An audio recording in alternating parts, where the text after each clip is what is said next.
My name is Nancy, and I had worked in mental health group homes and facilities for over 30 years.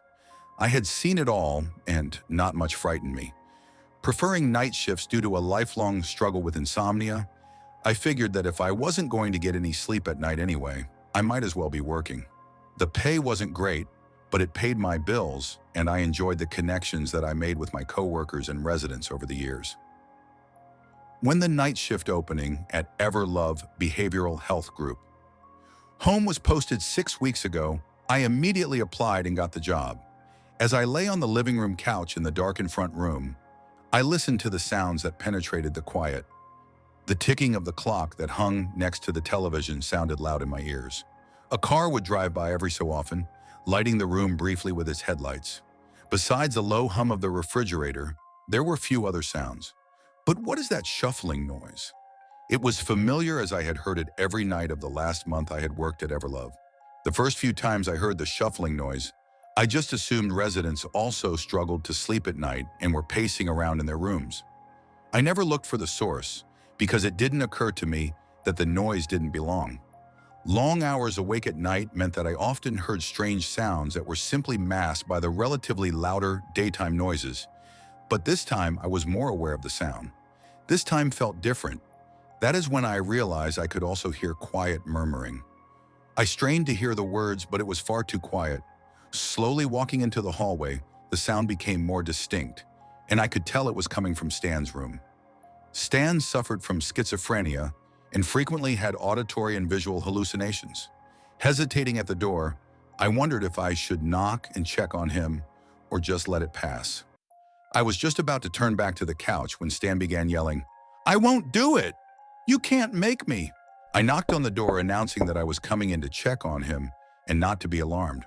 The only response was murmuring and sobbing, so I slowly opened the door. Stan was lying in the fetal position in bed, repeating the same line over and over. "I won't do it." Stan was clearly distressed, and I asked if he would like his as-needed prescription sedative. At first he declined, but after a few minutes of soothing talk, he accepted the pill and fell back to sleep. Back to the couch in the darkened living room I went. Back to the ticking clock, the humming refrigerator, and the occasional passing car.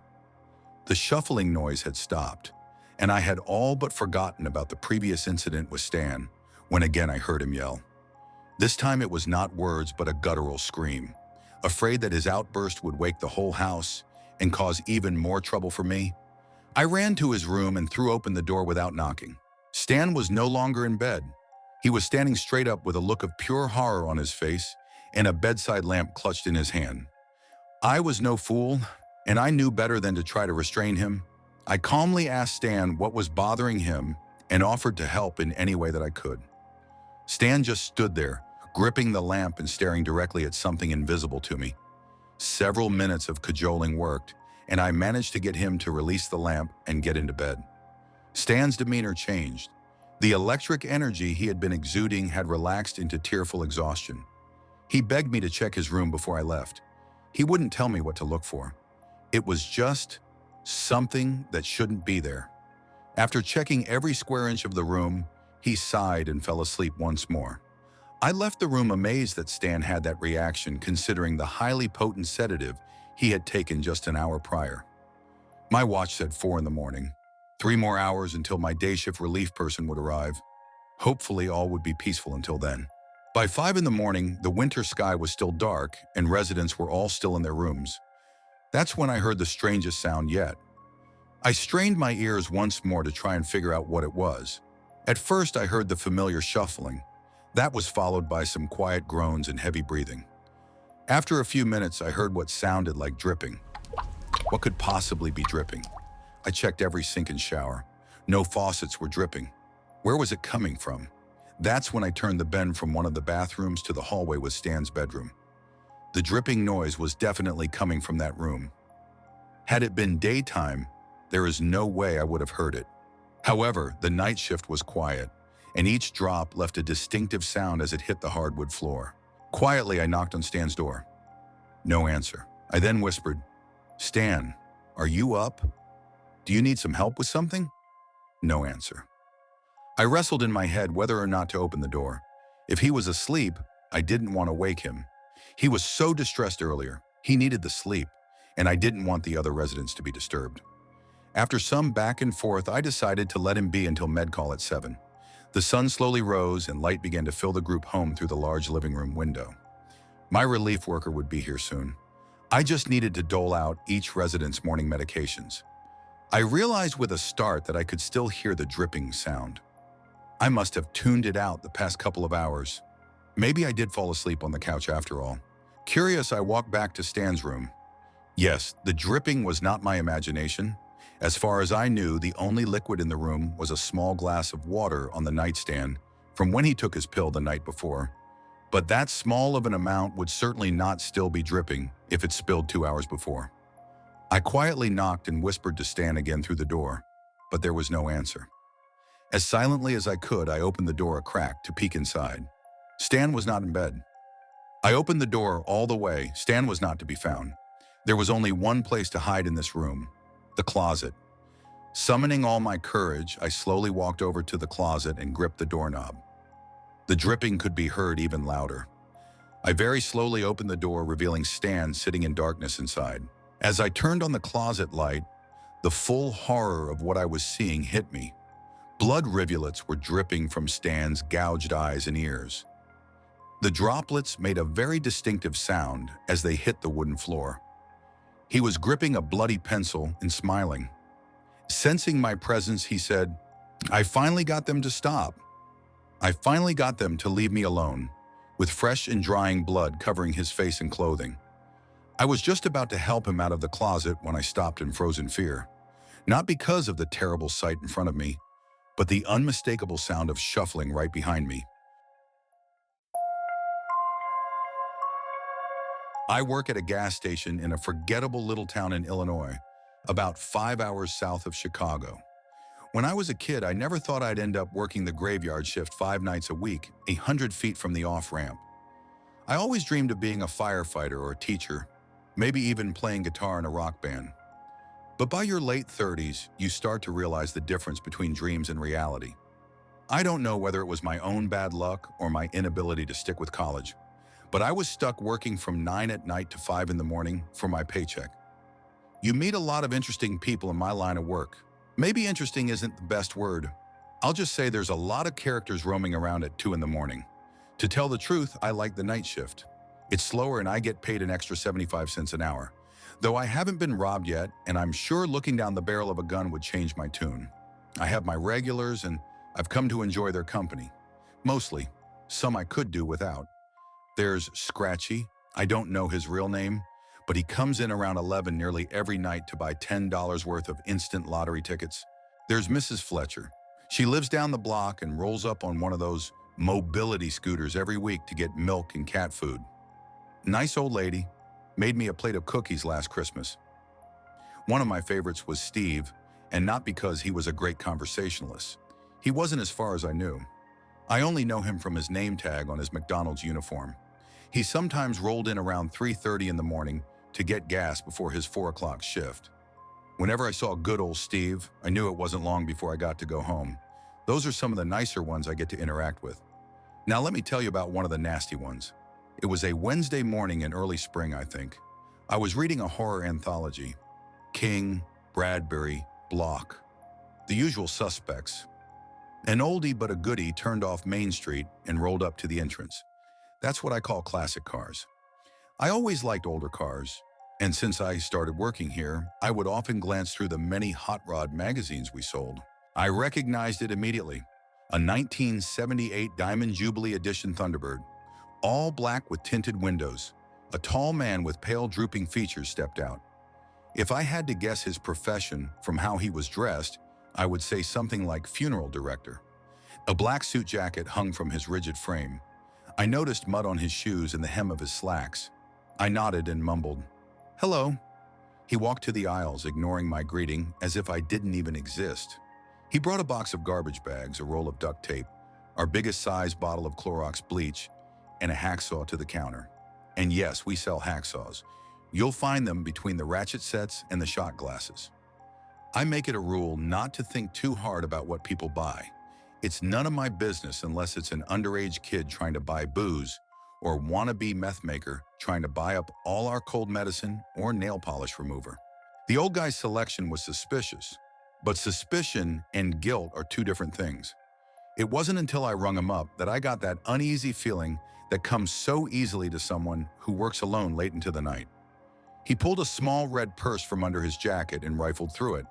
A long, uncomfortable moment later, he pulled out two $20 bills to pay for his stuff. I glanced at the purse in his hand and noticed a woman's driver's license amongst the jumble of items within. That wasn't really strange. Married couples often co-op each other's wallets, checkbooks, debit cards, and various other devices used for payment. It all went toward the family's needs anyway, but his two perceptive eyes caught mine looking. I counted his change, then handed it to him. He smiled, but it seemed more like he was baring his teeth. For whatever reason, he reminded me of a predatory animal gloating over wounded prey. "Your name is Jimmy?" he asked. The accent was something I had never heard in real life, only in movies or television. It was something Eastern European, very thick too.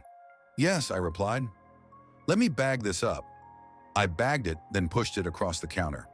"You work alone at night, do you?" he asked. I got panicked and said nothing. He smiled again and left by saying, "See you around, Jimmy." I was glad he was gone. I hoped I would never see him again. Some people just make your skin crawl, and I'll be damned if could really tell you why. It wasn't his transaction, but his presence. Does that make sense? I'll admit it doesn't. Maybe I shouldn't read horror stories when I get bored at work. As my manager likes to say, if you got time for leaning, you got time for cleaning. 2 nights later, I found myself grabbing the local paper. I saw a woman's face. The story was brief. She had left a bar 2 towns down the highway a couple nights earlier. She never got home. I didn't know this woman, but my mind insisted that I'd seen her face before. But the mind plays tricks. I see a lot of faces. Who am I to make a fuss without something better than a fleeting look at a woman's face on a driver's license? Spring turned to summer, and sometime in late June, I had another visit from the man in the black Thunderbird. This time I knew I had seen something I shouldn't have. He walked inside stoically and made his way to the bathrooms in the back. I noticed his hands were coated in something red. I wanted to tell myself it was ketchup or maybe paint, but I knew it was blood. Tiny scarlet drops fell to the floor, creating an intermittent trail leading to the back of the gas station. I considered running to my forest green Cavalier accentuated with Bondo and rust, but I choked down the rising terror, telling myself no one could be so audacious as to partake in a foul deed, then walk in public with blood-soaked hands. I reasoned that he must have injured himself, right? What murderer in his right mind would walk around with bloody hands for the world to witness? But murderers aren't in the right frame of mind. And is a gas station at 3 in the morning really that public? No one had been in for nearly 2 hours. I heard the bathroom door open and my whole body tensed. I stared, paralyzed by the man's approach. Now his hands were clean and wet with water from the sink, but his face was decorated in thin lines of red that radiated out from the corner of his lips. He grabbed the local paper and the USA Today and tossed them on the counter. I must have stared too long. He dabbed his cheek delicately, then inspected the red spot on his finger. "I suffer from gum disease, Jimmy." Hadn't he seen the blood around his lips? The fluorescent light in the bathroom is bright, almost overbearing, and there's 2 mirrors, one above the sink and a full-length mirror next to the little machine that sells cologne and condoms. He paid, then went outside. He placed the newspapers on the roof of his T-Bird, then stood to peer into the night as if contemplating something. I watched him stand there for at least 5 minutes, watching the sky and occasionally sneering with his blood-smeared mouth. Then his body snapped into action, turning to rush back into the building. The automatic doors opened. I saw his face, but his animalistic smile was missing. He bared his teeth. I saw large canines set in his mouth like tiny white daggers. Before he could step inside, a SUV sped into the parking lot. The man in black retreated to his T-Bird, started the car, and drove into the night. I was never so glad to see a group of drunk club hoppers in my entire life. There's only one bar in the county that stays open until 4 in the morning. There had been an ordinance proposed to restrict last call to midnight throughout the county. It was voted down. If it hadn't, I wonder if I would be alive to tell the story. They were a slightly obnoxious group. I think one of the guys stole a candy bar. The women stared into the screens of their iPhones while I rung up their transactions. I wished them good night. They walked out not saying a word. They were my best customers of the night. In the parking lot were the Bloody Man's newspapers. All summer and into the fall, I wondered if he was reading up on the people who went missing that summer. There were at least 2 in my part of Illinois, but people go missing all the time in America. All over the world, really. Most of them disappear for good. I kept an eye out for the man in the black Thunderbird, but I haven't seen him again. However, something last night got my attention. I was reading Dante's Inferno. Scary stuff. Steve had been by to get $10 in gas before his shift. I was looking forward to breakfast and sleep. I saw something move in the alley across the street. It was a long black car with its lights off. The kind they don't make anymore. It could have been a Mercury Cougar or Lincoln Continental, maybe even a Thunderbird. I would have quit this job long ago, but where would I have gone? I've got to pay the rent. I should be cleaning the bathrooms right now or doing inventory, but I bought Bram Stoker's Dracula today. Think I'll read a few chapters first. No hurry, really. The place is really dead tonight.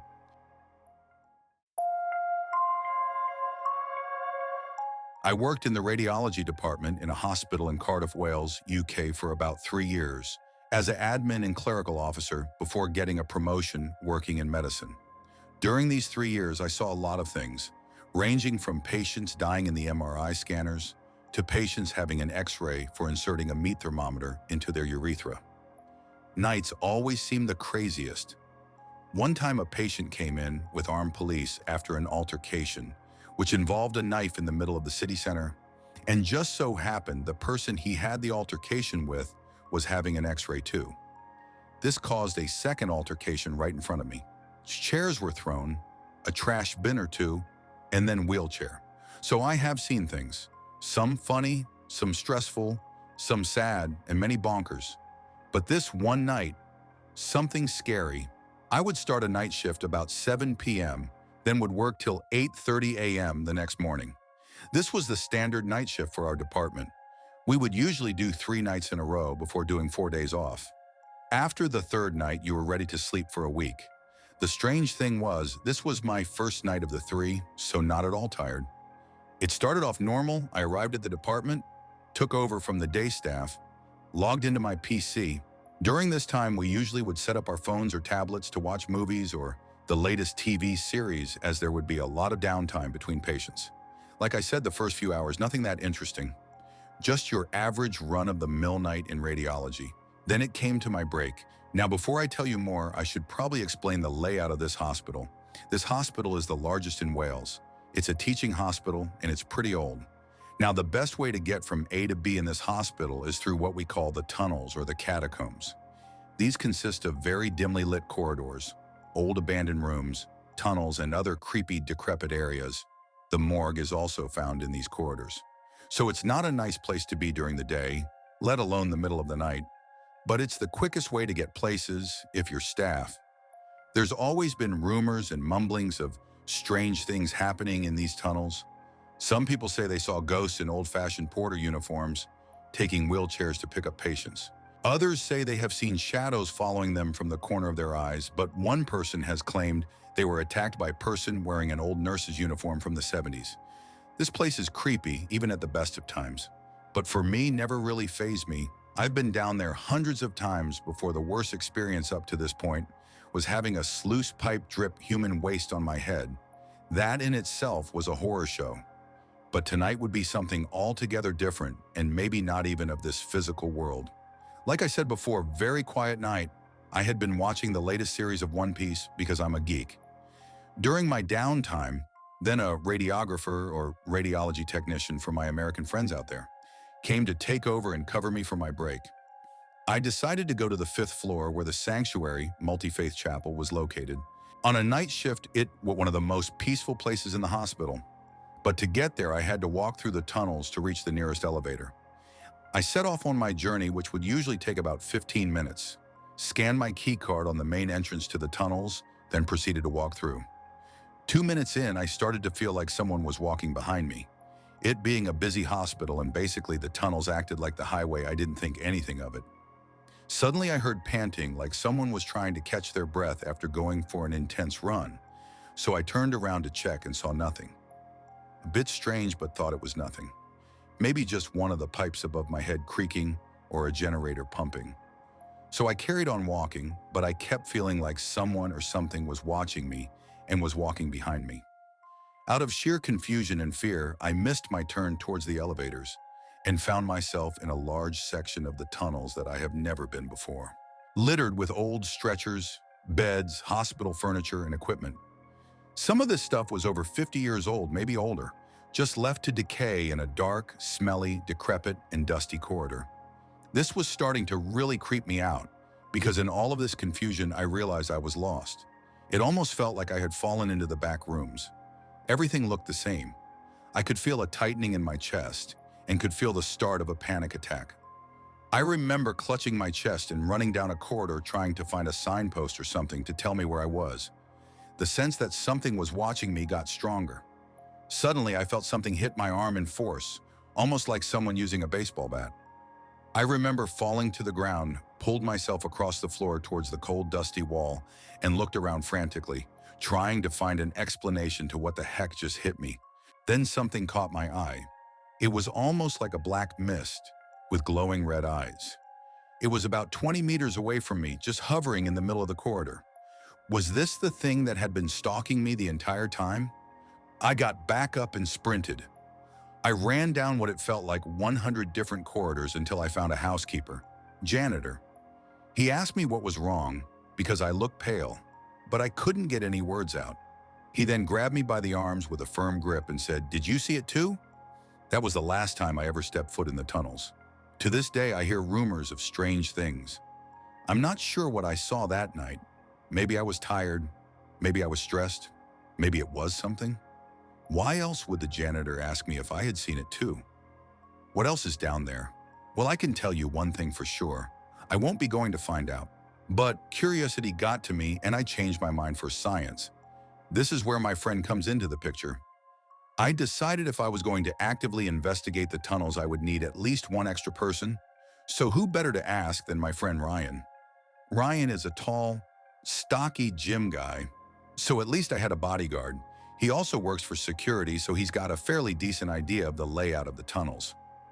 Prefect, Ryan doesn't believe in ghosts or unearthly things. Well, he didn't until today. I had heard a story of a girl who was thought to haunt a couple of the abandoned rooms under the old children's wards. The children's hospital has a new shiny building on the other side of the campus. So these old children's wards are now storage rooms and patient file libraries. We decided to meet up in the evening to go explore this area of tunnel, as this was a hive for strange phenomena, and maybe if we had time, we would try some other of the active areas of the tunnel. We met outside the tunnel entrance at 2100 hours and made a plan of action. Firstly, we go make our way to the old area of the tunnels and rooms where this girl was said to have been seen. Secondly, we explore a little as some of the equipment and furniture in the rooms were really old. Finally, we would sit in the middle of one of the rooms and just see what would happen. Simple. Then if we had time, we would just go for a wander.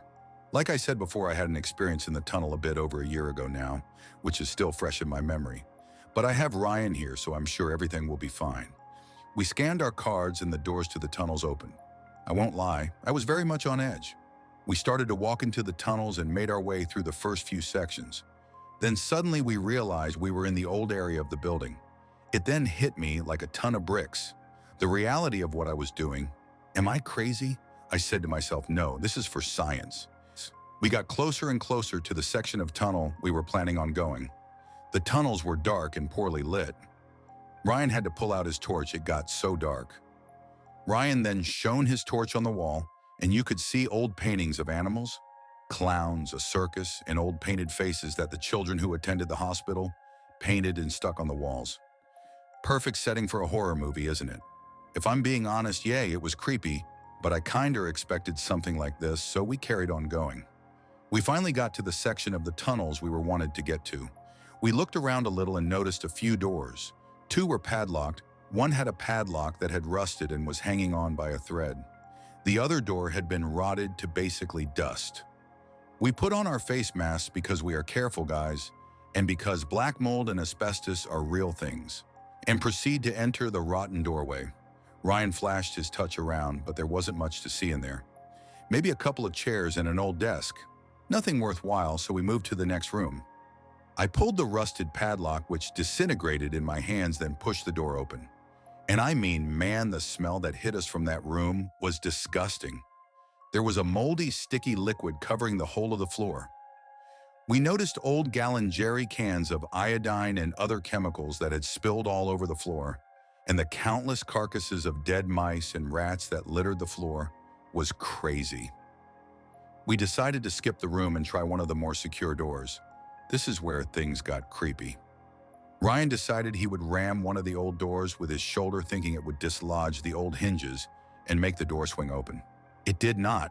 Instead, we heard what sounded like a tapping coming from the other side of the door. Ryan knocked the door, thinking it was just a dripping pipe on the other side of the door, or maybe it was a rat or something nibbling at the door panel. He did it in the typical tapping sound, and the tapping instantly stopped. We waited a couple of seconds, but as Ryan went to knock again, the exact beat knocked back at us. I froze and turned and locked eyes with Ryan, and the utter shock in his face told me he had probably made a massive mistake.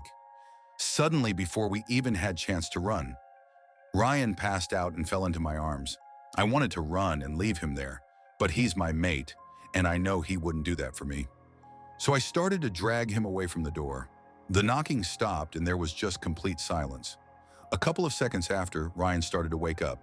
Then suddenly he shot up and screamed, "Manon!" I jumped a mile and said, "What are you talking about?" He said back to me, "Manon, it's Manon." I looked at him and saw he was staring into the darkness at the end of the tunnel. I realized Manon was the girl who was supposed to have haunted the area. Maybe she was the one knocking the door back at us. I told Ryan we should probably find our way out. We both stood up and slowly shuffled away from the door. As we turned to face the way we came, the door knocked again, and the handle started to turn. At that point, I tapped out and started running to the exit. Ryan running beside me, we decided to go the longer way, as the shortcut had more dark areas, and at least the longer way was fairly well lit. But as we got to the cross junction, Ryan turned back and screamed. I had never heard him scream before. He turned me around, and there in the middle of the corridor was a floating black mist with glowing red eyes. The exact same thing I saw before. The face contorted and almost had a childlikeness to it. It screamed and wailed at us, then just vanished.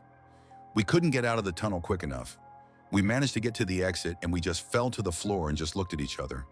We both agreed not to tell anyone we work with about this, but decided to get help from the hospital chaplains. But that thing was Manon. That was it. Do you ever experience something strange on a night shift? We're excited to listen your stories, and if you want to listen any specific type of stories, comment down below. And for more videos like this, subscribe to the channel.